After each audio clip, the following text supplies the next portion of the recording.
Welcome back to All This Math. This is Professor Parker, and we're about to get into simplifying radicals. All right. I got one radical expression up here. This says, because we first need to know how to read it, right? We need to know how to read the expression out loud. This says 5 times the square root of 117, or you might say 5 root 117, right? All right. Now, what does that mean? That means 5 times the square root of 117, meaning the square root of 117 is equal to a number that can be multiplied by itself to equal 117, which is what we call a radicand. A radicand. All right. Now, since we're tasked with simplifying a radical, that means we probably are going to be able to break this down into two factors, of which one of them is a perfect square. Make sure you know what a perfect square is. All right. A perfect square is a number that has a square root that is a whole number. 64 is a perfect square because 8 times 8 equals 64, and 8 is a whole number. 8 is the square root of 64. 100 is a perfect square because 10 is a factor of 100, and 10 times 10 equals 100. All right, and 10 is a whole number.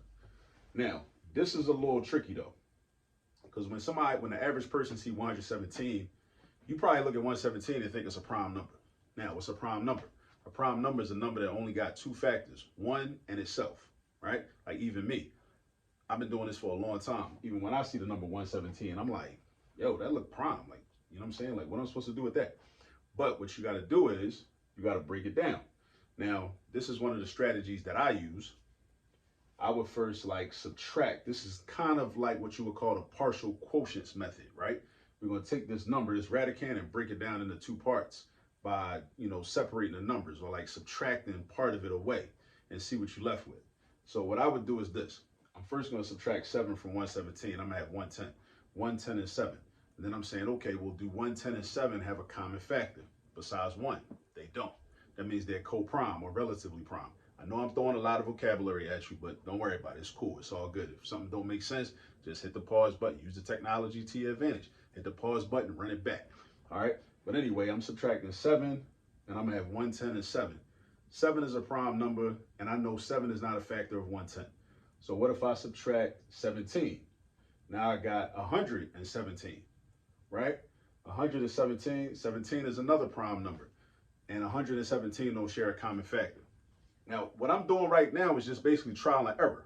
I'm just doing trial and error because 117 is a strange number. Like, that's not a number you're going to run into every day, right? So, but then what if I subtract 27? Oh, notice what I just said, 27. I know 27. Now, why am I subtracting 27?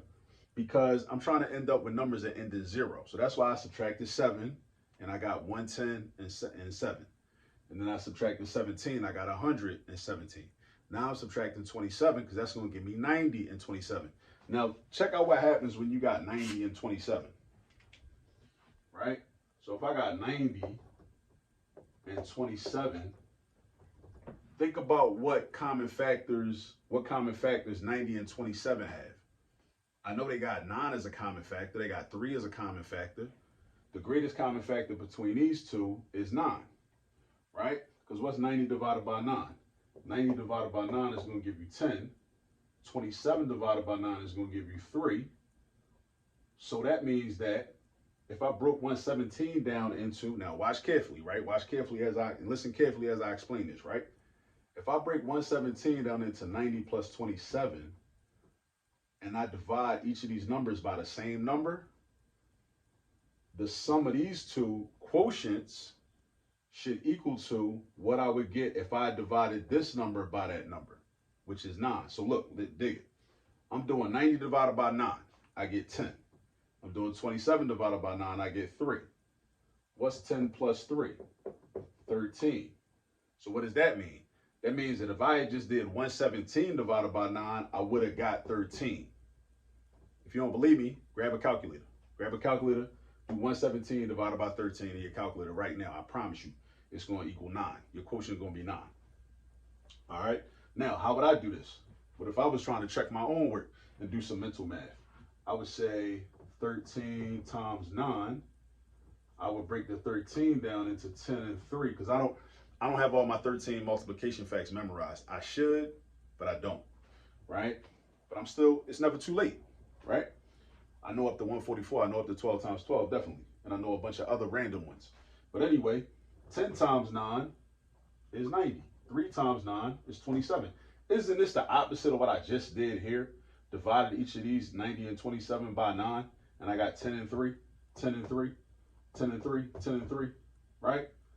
So 90 plus 27 is equal to 117. So that's proof that 117 can be divided into, or be broken up into, 13 and 9. Now, how does that help me? Because whenever I'm simplifying a radical,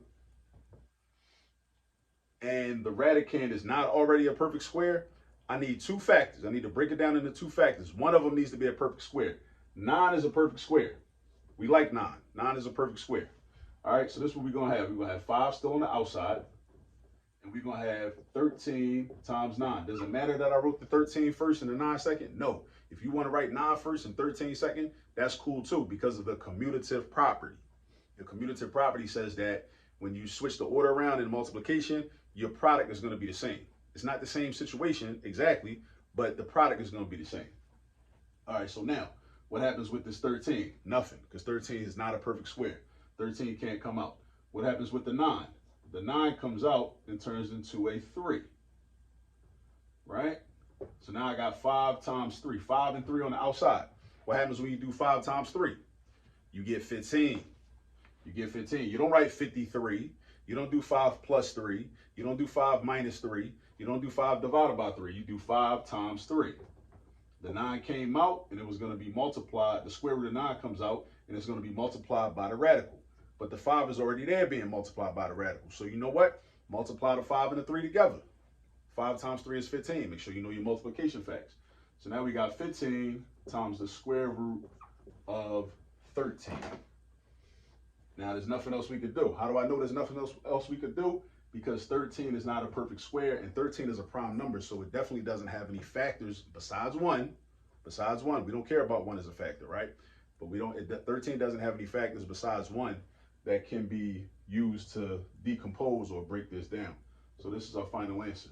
And you will encounter some problems like this where you got like some strange radicands, right? Some strange radicands where you got to like kind of play around and figure out how you break it down. But the key to simplifying radicals is this. You got to take the radicand, break it down into two factors, where one of the factors is a perfect square. Sometimes you got to figure it out. I mean, just like in life, you got to figure stuff out in life. In math, in algebra 1, algebra 2, pre-calc, geometry, whatever math class you take, you got to figure stuff out. That's good practice for real life. So if you ever asking that question, why I got to learn this? Why we got to use this? Why we got to do this? I'm never going to use this in life. You're not going to figure out stuff in life? But you're just going to ask Siri to answer everything for you? Be careful with that. Then you're going to turn into a slave because you're not going to know how to do nothing. And then one day you're going to find yourself in a situation where your phone not charged and you don't know what to do. And you can't figure out the solution to a simple problem, a simple challenge. You don't want to be like that. I promise you, you don't. So look, when you're simplifying radicals, you got to figure out what the two factors of the radicand is. What's the radicand? The number inside the radical sign. Inside the radical sign is 117. You got to figure that out. You got to figure them out. In this case, it was 13 times 9. I didn't know that immediately. You know why? Because I don't have my 13 multiplication facts memorized. If I did, this would have been a lot easier. But because I was able to figure it out without even having the 13 facts memorized, which I highly recommend to all of y'all, memorize your multiplication facts, at least up to 12 times 12. I know I'm up to 12 times 12. I don't know all my 13s, 14s, 15s, 16s, 17s, and going and on and on. I know random ones, but you can still figure it out by decomposing the number. Just break the number up, right? Just break it up. You know, what I did is I wanted to end up with two numbers where one of them is going to end in 0. So that's why I did the 117 minus 7. So I got 110 and 7. Then I knew that wasn't going to work because 7 is a prime number and 7 and 110 don't have a common factor except for 1. It's all about understanding common factors too. And then I take 17 away. I got 100 and I got 17. All right, 100 and I got 17. All right, that's not going to help me because 17 is a prime number and 17 is not a factor of 100. But then if I take 27 away, I'm left with 90 and 27. 90 and 27. Then I look and I'm like, okay, you know what? 9, which is a perfect square, which is what I'm looking for, is a factor of both of these. So if 9 is a factor of both of these, that means 9 got to be a factor of the original number, which was the radicand. So basically, so simplifying radical expressions, when you simplify radical expressions, you have to know how to break the number down or decompose the number and find a factor that is a perfect square. That's all you got to do. All right, so go get some more practice with these. Shout out to the Black Panther Party for Self-Defense, and I'll see y'all in the next video. Peace.